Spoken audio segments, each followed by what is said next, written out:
Hello again, everybody. This is Steve Kallas, speaking of sports, and I'm here with Johnnie Kallas, and we're going to go over our vision of the 10 greatest Major League Baseball players of all time. ESPN did this a few weeks ago. We've decided to do our 10 players, but we're also going to have 3 honorable mentions, including if we wanted one Negro Leagues player who we thought could be or in the mix for one of the top 10 players of all time. So I'm going to read off ESPN's 10 through 6. I'll be looking at some papers and some stats throughout this. Then I'm going to throw it over to Johnny for his honorable mentions in 10 through 6, and then I'll come back, and then we'll go 5 through 1. The 10 through 6 from ESPN, number 10, Pete Rose. Number 9, Mariano Rivera. Number 8, Ricky Henderson. Number 7, Roger Clemens. Number 6, Walter Johnson. Take it away, Johnnie Kallas. Thanks, Steve. Good to be with you, like always. So in terms of the honorable mentions, I'll give you those, go through them, and then we'll go 10 through 6. My 3 honorable mentions are Mike Trout, Josh Gibson from the Negro Leagues, and Rogers Hornsby. And I'm going to go through each of those guys. So Trout, obviously, is the best player in baseball today. He just doesn't have enough years yet on him to warrant, I think, him being in the top 10. But he's the guy today who I think really has a chance to get there. I believe he has 3 MVPs. He's universally considered the best player of this generation. He's the ultimate 5-tool guy. He could end up being kind of the second 5-tool guy after Willie Mays when it's all said and done. Obviously, he still has a long way to go, but he's a 5-tool player. This isn't totally fair to him, but he needs to win. He's been in one playoff series. It's not totally his fault, but all the guys on this list at least were competitive in the playoffs, even if they didn't win a World Series. So I think he needs to at least start doing that. So then I have Josh Gibson. Question is, was Josh Gibson, quote unquote, the Black Babe Ruth, or was Babe Ruth the quote unquote white Josh Gibson? As some people used to say. He reportedly hit the longest home run ever at Yankee Stadium. There's debates whether it actually left the stadium or not. Talk about a guy who's kind of a mythological figure. I think that's Josh Gibson in terms of baseball. Reportedly hit 800 home runs throughout his professional career. A lot of that was not just in the Negro Leagues, but the so-called barnstorming that players used to do back in the day. Look, he's the ultimate power hitter at the game's most important position outside of pitcher. So I think, there's actually an argument for him to be in the top 10. It's impossible for us to know. He's definitely in the mix. Rogers Hornsby, I have representing this kind of cadre of old guys, for lack of a better way of putting it. Could have gone with Cobb, could have gone with Honus Wagner. I went with Hornsby. I've always been a big fan of the Raja, the greatest second baseman of all time. Hit 358 for his career, 424 in one season, 2 Triple Crowns, I believe, in 1922 and 1925. Not only average hit for power, one of 4 guys to be a Triple Crown winner over the course of a decade. So in the 1920s National League, Hornsby led the NL in average home runs and RBI, only one of 4 guys to ever do that. Each of these stats I'm giving you makes me think, how is he not in the top 10? Pains for me not to put him in the top 10. Also the player coach of the 26 world champion St. Louis Cardinals, who I'll be bringing up later in this, but he rounds it out. Let me give you 10 through 6 quick, and then I'll go through each. Number 10, I have Mariano Rivera. Number 9, I have Albert Pujols. Number 8, I have Walter Johnson. Number 7, I got a surprise for you. I have Pedro Martinez. And number 6, I have Lou Gehrig. So that's my 10 through 6. I'll be relatively brief, but I'll go through them. Mariano Rivera, ultimate question to me, is he honorable mention or is he top 10? The reliever has taken over baseball. We need, I think, a representative of the reliever, and there's no guy you're going to go to than Mariano Rivera. He is so far and away the best player at his position of all time. I know the position has been relatively short-lived. He is so far and away the best closer of all time. It's not even close. He probably has the greatest pitch of all time, a one-pitch pitcher, the cutter, forcing left-handed switch hitters to bat right-handed for most of his career. Just got to highlight this, 141 innings pitched in the postseason, 0.7 ERA, strong case for him to be the greatest postseason pitcher of all time. We can get into that discussion. Also won the World Series MVP in '99 as a closer. I think Rivera has a lot of consideration, even for the top 10. Looking forward to that debate if we get into it. Number 9, I have Albert Pujols. He's the best hitter of his era, 2-time World Series champion with the Cardinals. I will like to say I'm going to highlight guys, baseball is tough to do, unlike basketball. There's so many players, there's so many positions. So if you were dominant, even only for a relatively short time period, but you were really far and away the best, I'm going to put you in. I'll use that kind of as my criteria. So I have Pujols. His career with the Cardinals was legendary. Nobody in baseball could really approach it, except for we can discuss Barry Bonds. I know maybe you'll go into that. If not, I will a little bit later. With the Cardinals, he was Rookie of the Year, 3-time MVP. He has 656 home runs. I think he could outside chance to get to 700. Them not playing this year obviously hurts him because he's getting older. Argument against him is his career with the Angels has not been good. After signing a record contract, it has not been good. But he's won 2 MVPs. World Series. I think he's up there. Number 8, Walter Johnson, widely considered the best pitcher of the first half of the 20th century. I think it was Ty Cobb or somebody who said went up against Walter Johnson for the first time, and I didn't know he threw the ball. He threw the ball so hard. He was an old World Series champion in 1924, also won the MVP that year at the age of 36. Nice little quick fact about Johnson. 1925, at the age of 37, he hit 433, went 42 for 97. That's probably the neatest stat I have for you. I know you probably have some, but I think that's pretty cool. That's not why he's in the top 10, but just an interesting stat. All right, Pedro. I think a lot of people would disagree with this. Pedro, 1997 to 2003, was far and away the best pitcher, and contextualize it at the height of the steroids era. What Pedro Martinez did in 2000, I think, might be the greatest feat of a pitcher in the history of baseball. He had a 1.74 ERA in the AL East for the Red Sox pitching against the Yankees. And remember, the Orioles could hit back then, too. The next closest guy, I think, was Roger Clemens, 3.70. The biggest gap in terms of ERA from first to second in MLB history at the height of the steroid era. Nothing like that will ever be done again. Because I have them in terms of where they were at their best, I'm putting Pedro on this list. He's at number 7 for me. Lou Gehrig. Gehrig's definitely top 10. I was thinking you need 2 guys from the greatest franchise, 2 hitters from the greatest franchise of all time in your top 10. So obviously we'll both have Ruth. I also definitely have Gehrig. A little bit of symbolic significance, obviously, with his speech and his unfortunate early passing. But he was much more than that. He easily would have had more than 500 home runs. In his last fully healthy year in 1937, I know he played all of 38, but I think towards the end of 38, he wasn't doing too well. Last fully healthy year at 34 years old and 37, hit 351, 473 OBP, 37 homers, 158 RBI. He's one of the greatest run producers in the history of the game. And he led the league in RBI to that effect 5 times. So that's my 10 through 6. Once again, I think this is more wide open than basketball. Looking forward to debating this going forward. Okay, I'll go my 10 through 6, and I'll read them off to you first. I've got Mike Trout, number 10. I've got Ken Griffey Jr., number 9. I've got Walter Johnson, number 8.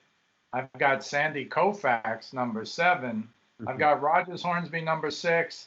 And I'll just mention briefly my 3 honorable mentions. You've already mentioned Lou Gehrig.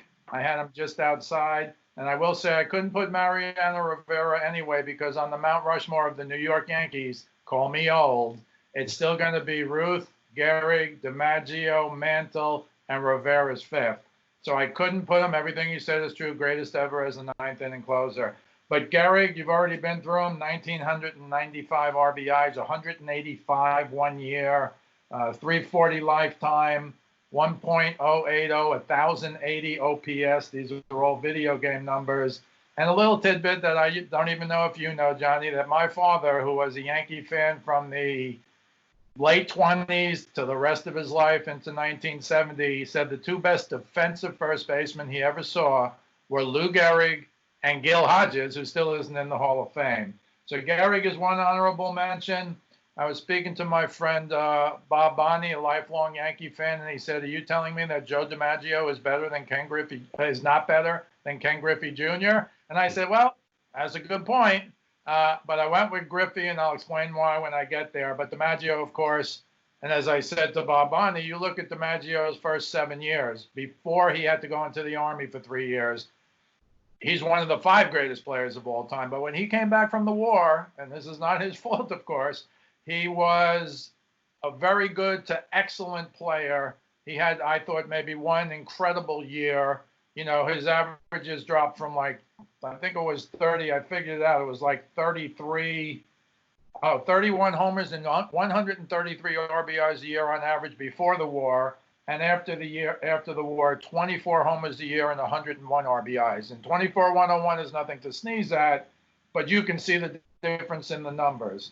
So DiMaggio was my second. For the Negro League player who might very well be one of the three greatest pitchers of all time, I took Satchel Paige. He came up in 1948 at the age of 41 to the Cleveland Indians. That was his major league debut. He went 6-1 and helped them win the pennant. He only pitched 2/3 of an inning in the World Series, shut out 2/3 of an inning, and he became the first African American pitcher to win the World Series. But Page, it's all mythical. It's kind of like you said with the Josh. I saw one year he was 35-2, and over a few years he was 56-7.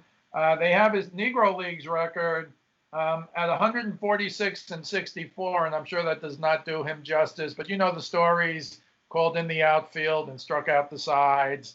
I mean, these things are all incredible. But I will say one thing I didn't know. In 1965, at the age of 59, Charles O. Finley, who many know as the crazy owner of first the Kansas City A's and then the Oakland A's, he actually signed Satchel Paige to a one-game contract. And in 1965, Satchel Paige came in and pitched 3 innings against the Boston Red Sox and didn't give up a run. So that's part of the fact part of the myth. So those are my 3. And now I'll go down. I'm going to read you a bunch of stats, so I might look off camera. But Mike Trout, is it too early? Maybe. And here's why I say maybe. He's been in the league for 9 years, but 8 full seasons. In those 8 full seasons, he not only has 3 MVPs, he came in second 4 times. And the 8th year, he came in 4th. You make very valid points about he has to win. He was terrible in that one playoff series early on in his career. But at the age of 27, which he was last year, he not only has more WAR than any player in the history of baseball at that time, he also has more WAR already than like 33 position player Hall of Famers. I mean, it's just, again, video game numbers. His career OPS is 1,000. That's incredible now. The guy's been in the league, as I said, 8 years and a part of a 9th. In the last 4 seasons, he's been number 1 in OBP. In the last 3 seasons, he's been number 1 in OPS. And from a fielding perspective, because he's a good fielder, he's a 5-tool player. No, he's not Willie Mays yet, maybe someday. But his fielding percentage is .993. That's awful good for an outfielder. So he's been first in WAR 4 times. And as I said, he's already got 3 MVPs. I'll just give you a couple more on him. His career OPS is right now 8th all time. And here's who's in front of him. Ruth, Williams, Gehrig, Bonds, asterisk for me, Fox, Greenberg, Rogers, Hornsby, and then Mike Trout. And if you believe in this adjusted OPS plus, he's 5th all time. He is the greatest right-handed hitter with OPS plus right now. Obviously, those numbers can go down when he gets older. It could go up soon, though. And again, these are just unbelievable. And the list of people at his age where he's the highest right now, he's first, then Ty Cobb, Mickey Mantle, Rogers Hornsby, Jimmy Fox. So you see the company he's keeping. Number 9, I'll go to Ken Griffey Jr. Do I think Ken Griffey Jr. is a better baseball player than Joe DiMaggio? I think maybe because of what I said about the career that DiMaggio lost 3 years and then came back and was excellent, but I would not call him a top player. But Griffey, I can make a lot of arguments for. I've never heard a steroid thing about Griffey. If I did, I would not put him on the list. Clemens and Bonds are not on my list because they were steroids guys. We can talk about that later if you want. But Griffey, 630 homers all time. And I just looked at 3 years, 97, 98, 99. Now, if you believe 98 is the year Sosa, McGuire, they were doing something. Bonds got jealous and started taking them then. Well, in 96, Griffey went 49, 140. Home runs, RBIs. In 97, he went 56 homers, 147 RBIs. In 98, he went 56 homers, 146. In 99, he went 48 homers, 134. These are staggering numbers for those 3 years, 97 through 99. He averaged 53 homers and 141 RBIs a year. That's like Babe Ruth, Lou Gehrig back in the 20s territory. So once again, I never heard an inkling about it from him. I've never heard a whisper. We can talk about Bonds if you want, but Griffey to me, by the way, when he was nominated to the Hall of Fame, he got 99.3% of the vote. And that kind of gave you, what's wrong with baseball. And I think you said Mariano, as you know, was the first 100%er, so that helps your argument more than mine. But again, Mariano has to be in the top 4 on this team all time. And to me, he isn't. To you, he might be. Number 8, Walter Johnson. I won't repeat everything that you said, but I will say this. Walter Johnson, 3,509 strikeouts in an era when people didn't strike out, when it was embarrassing to strike out, when it was a slapping, he started in 1907 in the dead ball era. People just tried to put the ball in play. To this day, he's 9th all time. So the analogy I'd give to you, which we've talked about and you understand, that Joe Namath threw for 4,007 yards in 14 games. And the all-time record still today is Peyton Manning at 5,477 in 16 games. I really believe if Namath played, he'd get 5,500 in 16 games, no problem, on his 4,007 year. Just an opinion. The analogy is, if Walter Johnson has 3,509, and in the top 30, the only other pitcher was Cy Young, who pitched hundreds more games than anybody, including Walter Johnson, I think Walter Johnson would easily be, I'm not saying he'd get Nolan Ryan, but I think he'd easily get 5,000. And I think that's another good thing to look at. His lifetime win percentage, 600, 417 wins, 2.17 ERA, 110 shutouts all time. That's more than they get in the major league in any 10 years now. So I know that that'll never be broken, but he's the number 1 all time there as well. And he also won the pitching triple crown, not once, not twice, but 3 times. And of course, that's wins, strikeouts, and ERA. Sandy Koufax, number 7, had to put him in, even put him in front of Walter Johnson. I'll explain why in a minute. But Koufax, the knock on him, only 165 wins. He was really only great for 5 years. But my goodness, those 5 years. And as you know, I was old enough to see Koufax. It seemed to me, my father took me to the Polo Grounds or Shea Stadium to see Koufax shut out the Mets every year. It was like just a routine thing. Now, the Mets were terrible. But just to see Koufax, my father was so happy. But of course, as a very young kid, I could see Koufax and Mays, Clemente, Marichal, you name them. So that was incredible. But 63, 64, 65, 66, he was 97 and 27. And in 63, there was only one Cy Young Award winner. Koufax won it unanimously and won the MVP of baseball of the league in 63. In 64, they went to 2. He didn't win in 64, although he had a great year. In 65 and 66, he won the National League Cy Young unanimously. So I don't know if there's been pitchers who have won 3 times unanimously. And if Clemens did it, sorry, I don't count that. Unless he did it before he started using, I'm not sure what year it was, when he got traded to the Blue Jays. So he is a World Series MVP in 63. Perhaps the greatest thing he ever did, and we've talked about it before, 1965, Game 7, 2 days rest, Minnesota Twins. He couldn't throw a curveball. His arm was so bad. He threw all fastballs and threw a 3-hit shutout on 2 days rest to win the World Series on the road. And the reason I put Koufax in front of Walter Johnson, and we haven't talked a lot about postseason stuff yet, and Walter Johnson was good in the postseason, not great. But Sandy Koufax, as you know, was 4-3 with his .095 ERA. He started 7 games, and I looked them all up. In his 3 losses, he gave up a combined 3 earned runs. Literally 1 in each loss. Now, he gave up a few more unearned runs in those losses, but he gave up 3 earned runs in 3 losses. In his 4 wins, some of which are legendary, he beat the Yankees twice in 63, 5-2. He gave up 2 earned runs. That's the most he ever gave up in the World Series game, 2 earned runs. And he struck out 15, which I believe at the time was the record until Gibson broke it a few years later. In the other game that he beat the Yankees, he gave up 1 earned run, struck out 8. In 65, he beat the Twins twice. He lost to the Twins once, again, giving up 1 earned run. But he beat the Twins twice. He shut them out in Game 5, and then he shut them out in Game 7, 3 days later.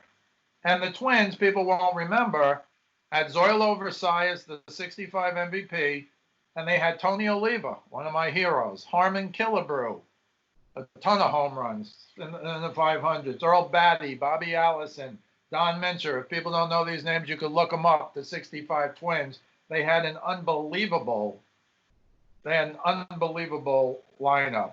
His final loss, 66. His arm was hurt. He was going to retire shortly thereafter, his last game.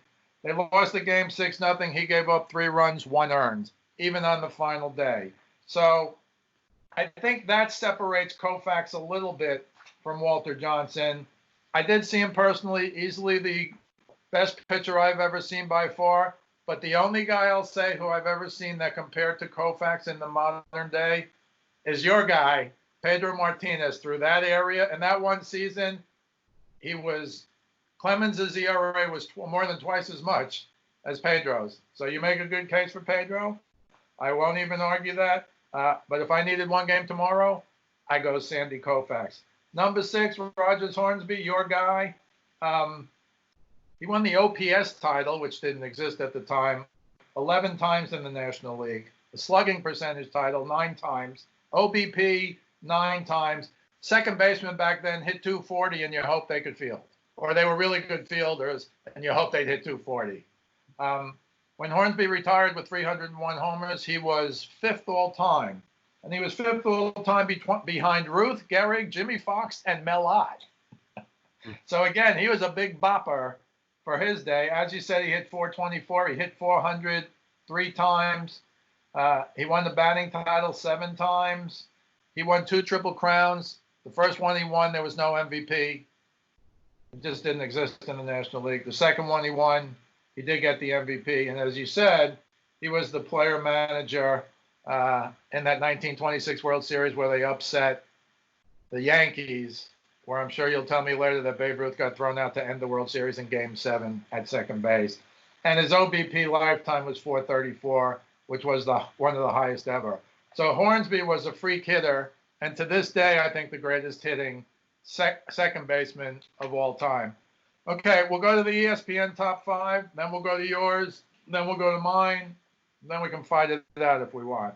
Number 5, although I think the bottom 5 were more interesting to look at, research, and do than the top 5. 5, according to ESPN, Ted Williams. 4 was Hank Aaron. 3 was Willie Mays. 2 was Barry Bonds with no asterisk, according to ESPN. And 1, of course, was the one and only Babe Ruth. What do you have 5 through 1? Yeah, I'll say I think I need to get Hornsby back into my top 10, but we'll talk about that a little bit later. Your guy. He is my guy. You're right. 5 through 1, and then also the guy who said, "What do I do in the winter? I wait out the window until it's springtime, so baseball can start up again." One of the greatest quotes in the history of sport. So 5 through 1, Hank Aaron, I have 5. Ted Williams, I have 4. Pedro's not my only guy. I have Sandy Koufax at 3, and Willie Mays at 2, and of course Babe Ruth at 1. So let's just go through it, then I'll turn it over to you and we can talk about it. Hank Aaron's Mr. Consistency. It's actually incredible when you look at his numbers. He was just consistently dominant. He also did beat the big bad Yankees, who at the time, had a monopoly on the World Series in 1957. So he had 755 home runs for his career, never had more than 47 in a single season. He had 35 home runs in a season 11 times. 2 additional times he had 34 home runs in a season. All-time Major League Baseball RBI leader. Also only appeared in 3 postseason series, a World Series victory and loss to the Yankees. Then he made it to the, I believe it was the NLCS later in his career when the championship series came into play. Hit 362 in those 3 postseason appearances, which, as you said, is a lot more impressive than most of these guys in terms of postseason statistics. So Hank Aaron, I have number 5. So for Mount Rushmore, Ted Williams. I think Ted Williams is we can talk about him versus Ruth, but I'd say he's arguably the greatest. I'd say he is the greatest hitter of all time. Got to take into account he really lost 5 prime years, 3 to World War II, 2 to Korea. Still had the highest on base percentage in the history of Major League Baseball. I believe he's the last guy to hit 400. I think he could have broken Root's record. He would have had to had quite a good 5 years, but there was no indication that he wouldn't have. So I think he would have had a chance to break Root's. Then it was Root's home run record at the time. No World Series does hurt. Obviously, he played in the midst of the Red Sox slump. He had a pretty poor performance. I think he was injured, but he had a pretty poor performance in his one World Series appearance. If he was a better defensive player, he'd probably, I don't think he would have replaced Ruth, but I could see him moving up the Mount Rushmore, or obviously if he was a World Series champion. But he's the greatest hitter of all time, so I think he has to be on Mount Rushmore if he's the greatest hitter of all time. At the age of 38, he hit 388. That's pretty good. So I have Koufax at number 3. I wanted to, I don't know if Koufax is your highest pitcher. We'll get into it, but I wanted to get a pitcher on the Mount Rushmore. I know, pitchers back then, it wasn't once every 5 days. It was more frequently than that, but I just need to have a pitcher on Mount Rushmore, and Sandy Koufax is it. As I said earlier, if you're dominant for several years, even if it's not your whole career, and you are so far and above everyone else, I'm going to put you there. That's why I had Pedro there. That's why I have Koufax here. I have Koufax higher because he was also dominant in the postseason. It wasn't just a regular season thing, which you talked about Koufax a bit. So 4.3.95 ERA in the postseason, 2-time World Series MVP. You talked about some of his postseason heroics. And yeah, at his height, he was definitely the best pitcher of all time. Just look at regular and postseason numbers. You summed it up. So I have Koufax at number 3. Willie Mays, number 2, ultimate 5-tool player. Perhaps the greatest on-field moment in the history of baseball, 1954 World Series, to help propel the Giants to a World Series champion. I think that's him on your wall behind you, but there we go. There it is right there. Some other good guys up there too, but Willie Mays, that's the iconic lasting image. Including Koufax. Including Koufax. There you go. You'd probably have to go with Ruth as well, but if I just had to build an organization around one guy, you got to go with Willie Mays. So he's number 2 for me. Another guy just with kind of also a symbolic lasting legacy. If you want to argue against it, 302, 660, 1903 RBI. Those are 660s, obviously all time. Same with the RBI number. 302, you could debate it a little bit, but ultimate 5-tool player, I have him at number 2. And then number 1 has to be Babe Ruth, right? I mean, elite pitcher. Look at his postseason numbers. I know you have a lot of numbers, so I'm sure you're going to go into them, but both elite. He's one of the greatest postseason pitchers ever. So I don't know if you can call him one of the greatest pitchers ever, but you can definitely call him one of the greatest postseason pitchers ever. And he's either the first or second greatest hitter of all time, and he's undoubtedly the best power hitter of all time. Hit more home runs than teams throughout some of his career. He's a 7-time World Series champion. As you said, thrown out at second base to end the 1926 World Series. If you're looking for one knock, that's pretty bad. But he won 7 others, so that's pretty good. He's not only the number 1 baseball player of all time. If you're talking about a Mount Rushmore of American athletes, American sports, whatever you want to call it, Babe Ruth has to be on it. He has too much staying power. And just a quick stat I'll give you. Once again, the fact that he was an elite pitcher, elite hitter, I don't see how you can even take Bonds on steroids. He doesn't beat out Babe Ruth. So I'll even say that. Babe Ruth is still number 1, even if you want to include Bonds on steroids. I think even ESPN had to allude to that. So Ruth led the league in home runs every year from 1918 to 31, except for injury-shortened years in 22 and 25. That sums it up. So Babe Ruth, greatest power hitter of all time, either the greatest or second greatest hitter of all time, one of the greatest postseason pitchers of all time, 7-time World Series champion, was a figure above all else in his era, and continues to be to this day. He's the greatest baseball player of all time. All right. I'll go down. I won't duplicate a lot of what you said, although we have a lot of similar guys. Ted Williams, I have him at number 5. Because of his defense, I couldn't put him in front of Aaron. There's even stories in some of these bios about him that he used to literally stand in the outfield and practice his swing. And there's even one story that he missed a fly ball hit to him because he was practicing his swing. I don't know if that's true, but that's how much of a hitter he was. but you're right. Missed 3 full years and then virtually 2 other years in Korea. Played like 30 games in 7 games or something. And I think 400 years. Sorry for interrupting. I think he had 401 or both of those years that were shortened years when he was in Korea. And so he would have had to average, I think, just under 40 home runs a year. Is that a possibility for Ted Williams? Absolutely. It's interesting. One of the knocks on Williams was that he wouldn't swing at a pitch an inch off the plate. And some people thought that was a negative. He didn't. And there's another apocryphal story about him where on a close pitch, umpire called it a ball, and the catcher turned around and complained to the umpire. And the umpire said, yeah, Mr. Williams thought it was a ball. Now, I don't know if that's true, but that's the kind of stuff you hear. But that's one of the reasons his incredible eye to an inch that he's got the highest on-base percentage of all time, 484, which again, 482, another video game number. Interestingly, there was 2 times he won the Triple Crown, and this is where I get into being worried about voting. 2 times he won the Triple Crown. Neither time did he win the MVP. 1 year he lost to Joe DiMaggio by 1 point, and apparently there was a Red Sox writer who hated Ted Williams so much he didn't even put him 9th or 10th. If he put him 9th, he would have won. If he put him 10th, he would have tied. And the other one, they gave it to Joe Gordon. And again, I agree that winning is important for the MVP, but if you win the Triple Crown, seems to me you should win the MVP. Although my view, MOP, Most Outstanding Player versus MVP.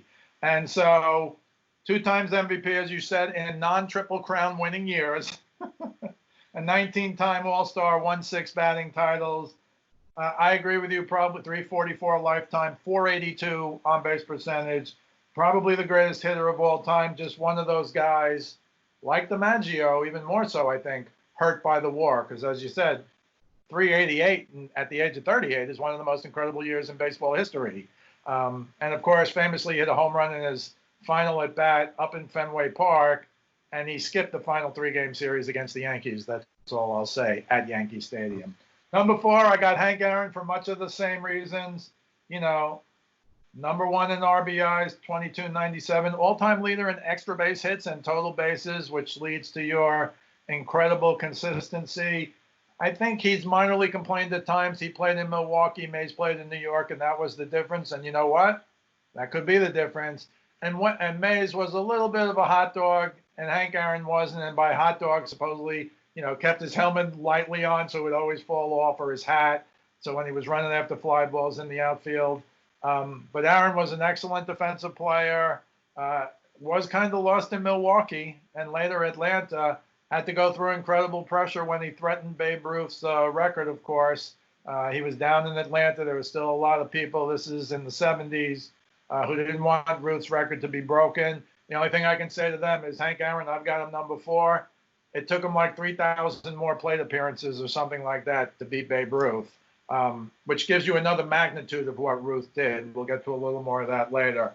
But that's why I have him number 4, easily one of the greatest players of all time. I didn't do what you did with the pitchers. If I had to pick a pitcher, I would put Koufax on Mount Rushmore. But mine is Hank Aaron, Ty Cobb, number 3. I mean, what can you say about Ty Cobb? Crazy competitor, 12-time batting title, 366 lifetime, led the league in hits 9 times, 433 OBP. And in the very first class in 1936, when they voted, and that was that famous first class, everybody who came in got votes. Babe Ruth had just retired the year before and got votes. Lou Gehrig was going to win 4 championships in a row and got votes. Everybody was eligible in 36. And despite that, Cobb made it with 98.2% of the vote. And I always thought if it was like these rules today, he would have been 100%. Although I'm guessing the 2 or 3 people who probably didn't vote for him hated his guts, because a lot of people hated Ty Cobb's guts. 892 steals, as you know. 897, I'm sorry, the all-time competitor. Pete Rose before Pete Rose. Went in with your spikes high when people went in with their spikes high. Great competitor, never won a World Series, was in a number of playoff games, but never won a World Series. And, had a 512 slugging percentage, which for that era was very good, 944 OPS. And he played from 1904 5. He played 15 years in the dead ball era. So again, you always have to look at those things. Number 2, I have what you have, Willie Mays, 5-tool player. A lot of people will say correctly the greatest all-around ball player who ever lived.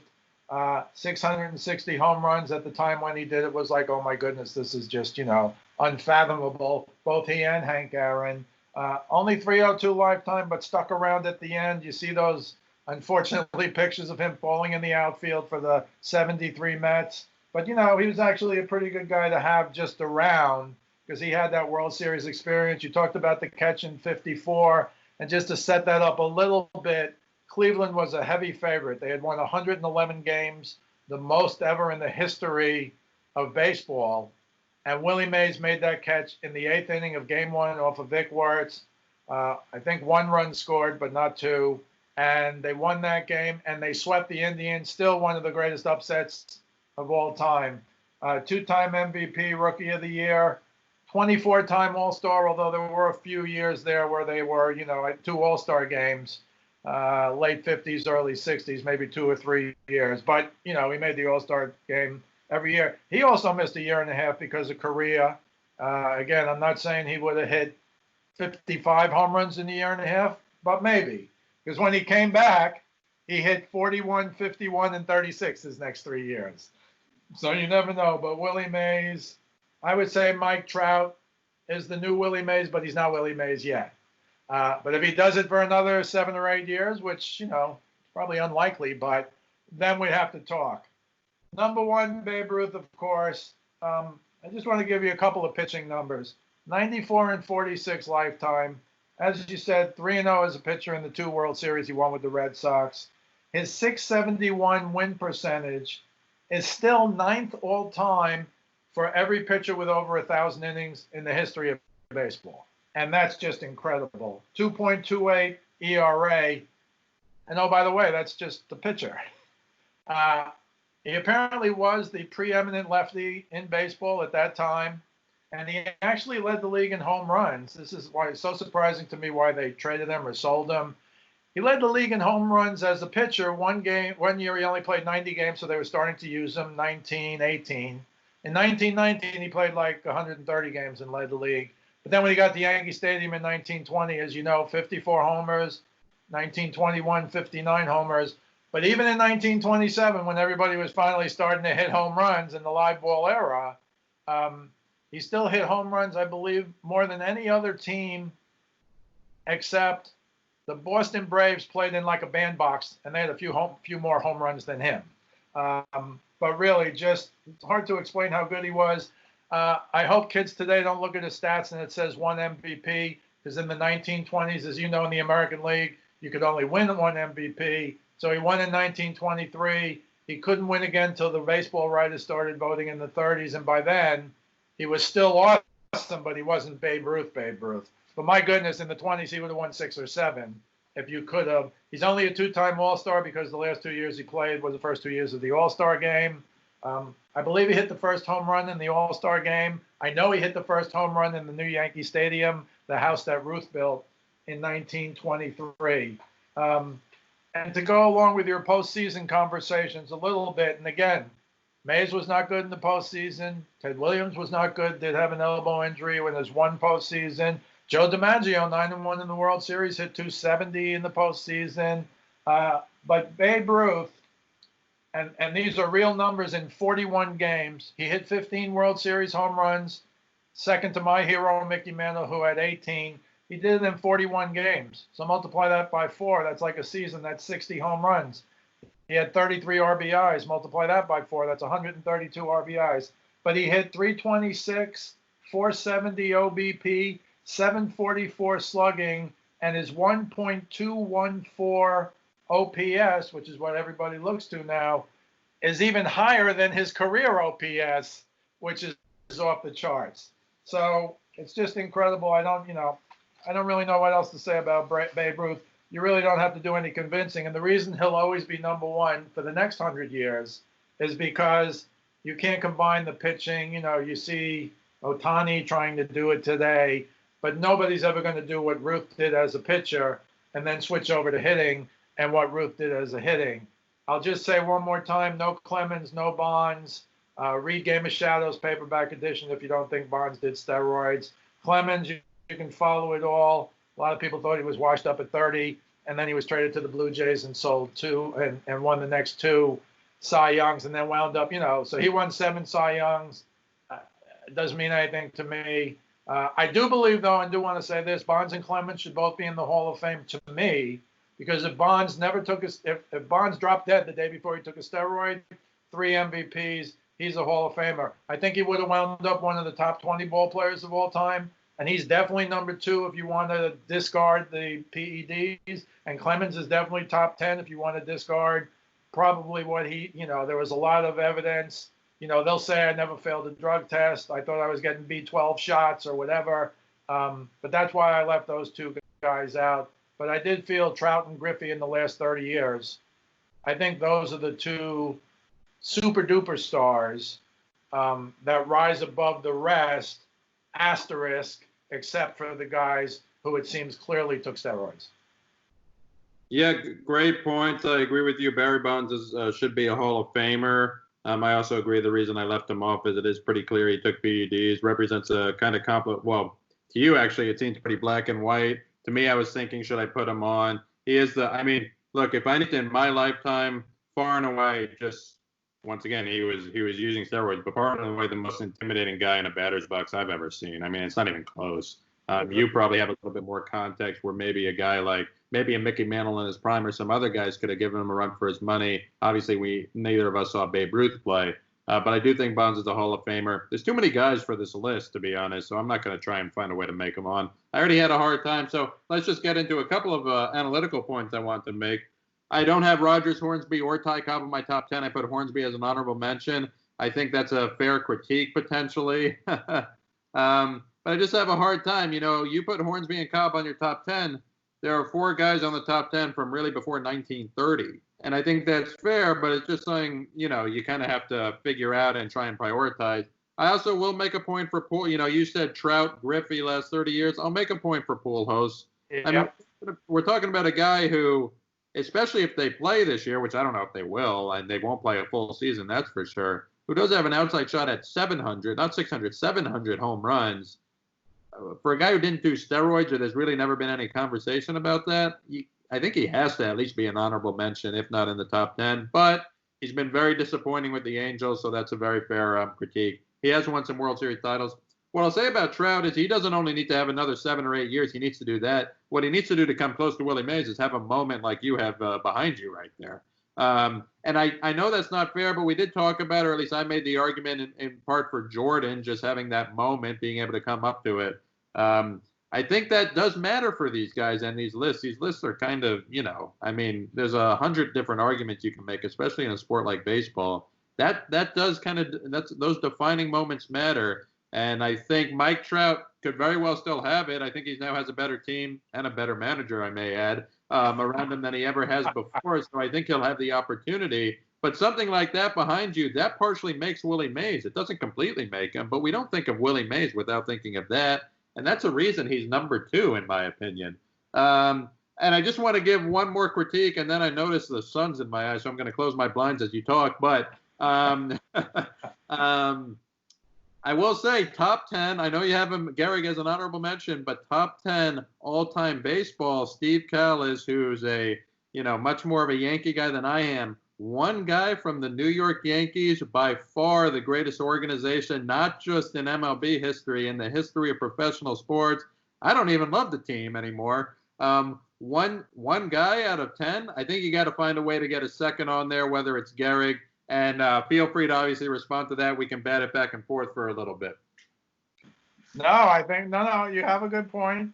Again, I did have exactly what you said. The guys, and I obviously never saw them play, but my dad saw Ruth and Gehrig. I mean, Ruth was always going to be number 1, as you know. I would have put Gehrig in, but then I didn't want to have, nobody. Pujols, you make a good case for Pujols. His first 10 years, you can put him up against anybody. And almost the more he plays, the less your distance from that, and he's playing. It's not like he retired or got hurt. Didn't really have to play much defense. I think at best he was a average player, and that was years ago defensively. assuming he even gets on the field now. But no, you make a good point. But I did want to put a couple of guys. You could put Pujols. Martinez is a great argument. I'm not even saying that's wrong. It's hard to say it's wrong in these things. In terms of the Yankees, I could have gone four. I could have gone Gary DiMaggio and Mantle. And the reason I left Mariano off is because I'm sorry. That would be an interesting debate among Yankee fans. I've got him fifth all time as a Yankee. And I don't see how he's going to get fourth. And I'm not sure who could get fourth because you had that lineup of center fielders for the Yankees for all those years. And Bernie Williams, as good as he was, borderline Hall of Famer, doesn't fit in the really DiMaggio Mantle line. And I know that's only two guys, but that's two guys for 25 years. So you make a good point. They've got number one by four. I can make a great case for Gehrig, but I really wanted to have a couple of younger guys. And frankly, the only young guys I have are Trout at 10 and Griffey Jr. at 9. And as my friend said to me, do you really think Ken Griffey Jr. was a better baseball player than Joe DiMaggio? I think it's close. But the knock for me on DiMaggio, not his fault, and I don't want to get DiMaggio mail because I love the guy, is just when you look at his post-World War II stats, they're really, really good, but they're not, if you compare the first six, as I said before, with the last 7 years, and the last year he really had heel problems, hit 260, which is probably what led him to retirement pain in 260. He could be on the list. Mantle could be on the list. Rivera could be on the list. Gary could be on the list, but I tried to be objective. I think I did a pretty good job, but yeah, I do have kind of a bias for the old timers. My dad saw most of them play. He even saw Cobb as a very, very young boy. He said he doesn't remember him. I'm just trying to get facts here from what he told me. But from him to me to you, we're going to wind up going 150 years in baseball with just three guys. No exaggeration. So maybe someday you'll be doing this again when I'm long gone, and you'll be saying, yeah, well, my grandfather said, that Lou Gehrig was the greatest defensive first baseman he ever saw. And people don't really have that connection. So that's the beauty of baseball. But you're right. The other thing I'll say about baseball, and you're right, I agree, Trout has to win, but it ain't basketball. You can have a Jordan who can make a winner, a LeBron who can get your team to the finals. You can have dominant guys. But other than Ruth, who changed the team and changed the league and changed the way the game was played, there are very few guys who can turn around a whole baseball team. And it's the same in football. We have the Brady argument. There's 22 guys on the field. Baseball, there's 9 guys on the field. Hockey, there's only what there are, but they're changing literally every 45 seconds. So basketball, I agree, is the one game where you can dictate how much your team can win, unless I'll defend Wilton Oscar. You're playing against the Celtics all those years. In baseball, it's much harder. So you're right. They have a really good manager. I know that's your guy from Tampa Bay, or used to be from Tampa Bay.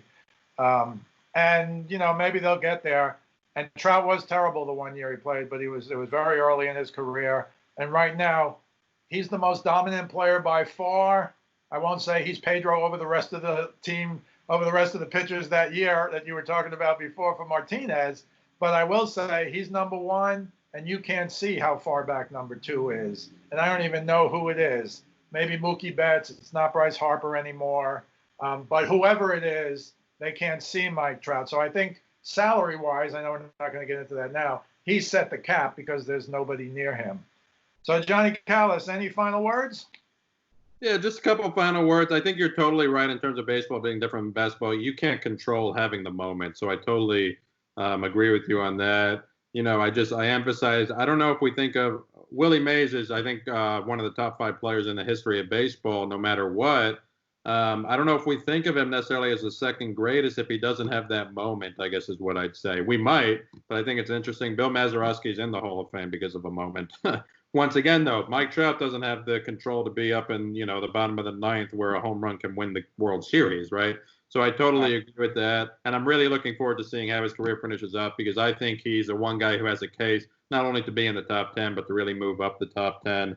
And you're totally right. I think one of the hard things about this is a way to sum it up is just pitchers versus hitters. How do you compare, right? So when you think of the Mount Rushmore of the Yankees, I agree with you. I'm thinking Ruth, Gehrig, DiMaggio, Mantle. they all kind of channeled into one another. And frankly, when the line ended, the Yankees for the first time like ever were terrible until, the late 70s came around, for a good decade or so, as you know better than I do.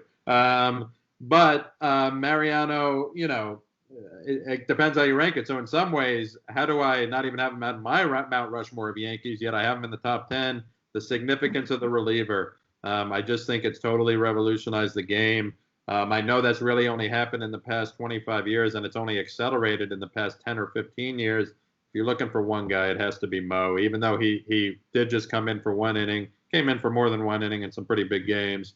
I'd also point to his postseason numbers, because even though he did have a couple of memorable postseason defeats, 2001 Diamondbacks, 2004 Red Sox, I believe in 97 when he became the closer, his numbers-wise, I mean, you have a real argument for the greatest pitcher in postseason history. I know you'll give me the starter-reliever distinction, but there's a real argument there in terms of his body of work. And yeah, it's I'll just close by saying it's great doing baseball, and I hope they can come back safe. That's the most important thing, but what a spectacular thing that would be if they can. It's all about safety, so I want to highlight that. But it's great doing baseball. It's our pastime, and as the months turn to summer, it's just exciting to think about. So this was great doing with you, and I'll leave you with the last word. Yeah, those are all great points, Johnny. This is Steve Kallas of WestchesterCountyPost.com, speaking of sports, along with Johnnie Kallas. We'll see you the next time.